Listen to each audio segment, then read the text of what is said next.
Have you ever wondered how you are able to walk, run, or even pick up a glass so smoothly?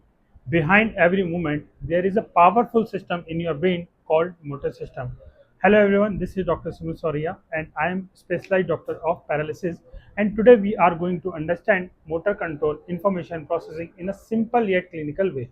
This topic is extremely important for physiotherapy and neurorehabilitation and sports science. Let's know what is motor control. Motor control is a process by which the brain, body, and behavior work together and produce and regulate movement. Every movement follows a structured sequence known as information processing. There is four stages are present. First is stimulus identification.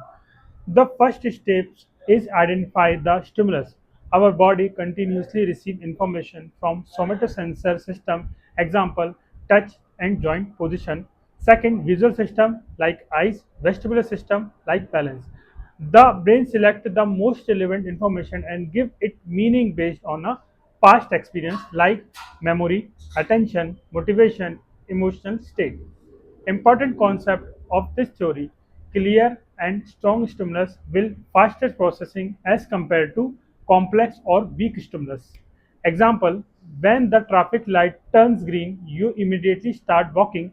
Also, the brain has intrinsic knowledge of limb position and distance to the goal. Second point is response selection. In this stage, every the brain decides what action to take. A motor plan is formed, which is the general idea of the movement. It consists of smaller component called motor program. The response select in general, not detailed. Decision making depends on number of possible movements option, compatibility between stimulus and response. Example, green light you can walk and red light stop. But if someone tells you the walk on a road red light, you may hesitate. Third point is response programming.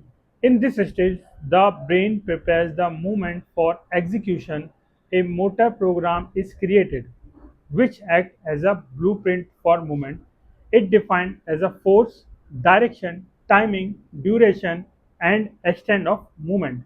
Second depends on individual factors. Second, requirements, environmental conditions.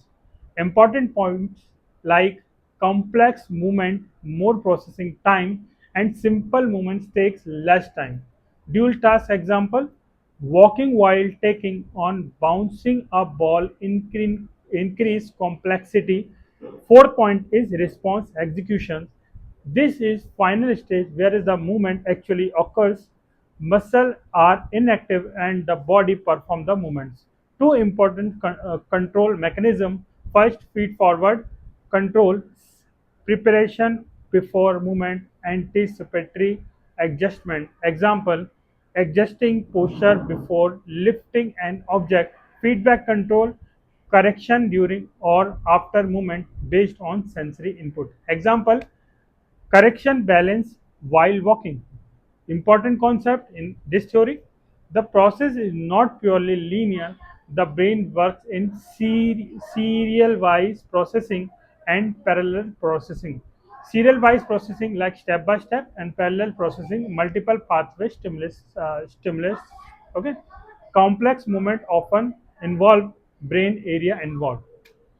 Diffuse different part of the brain contribute the motor control.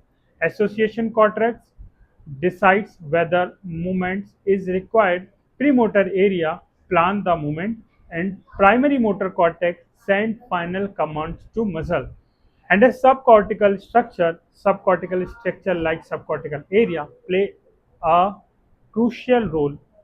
Basal ganglia movement select and initiate. Our cerebellum, it's also part of brain, coordinate timing and accuracy, control multiple joints movements. Let's know about the motor pathway. How do signal reach muscles? Upper motor neuron originate in the brain. Second major pathway, which is major pathway like corticospinal tract. Example, voluntary movements, reticulospinal tract, control posture, vestibulospinal tract, control balance, and tactospinal tract, control head movements, and the lower motor neuron carries signal from spinal cord to muscles. Last one is motor unit. Final muscle contraction and movements happen. Clinical importance of this topic: if there is any disturbance in this system, patient may show poor coordination, delayed movements, balance issues, impaired motor planning. That's why motor control training is essentially in physiotherapy. Let's go to the conclusion. Every movement follows a complete chain: stimulus, decision programming, and execution. And this coordination process always smooth and efficient movement. If you like our video, so please follow, subscribe, and share this video. If are you suffering from paralysis condition, you can join with us. Here is our WhatsApp details, and if you want to join our clinic for treatment, you can WhatsApp me on this number. Thank you.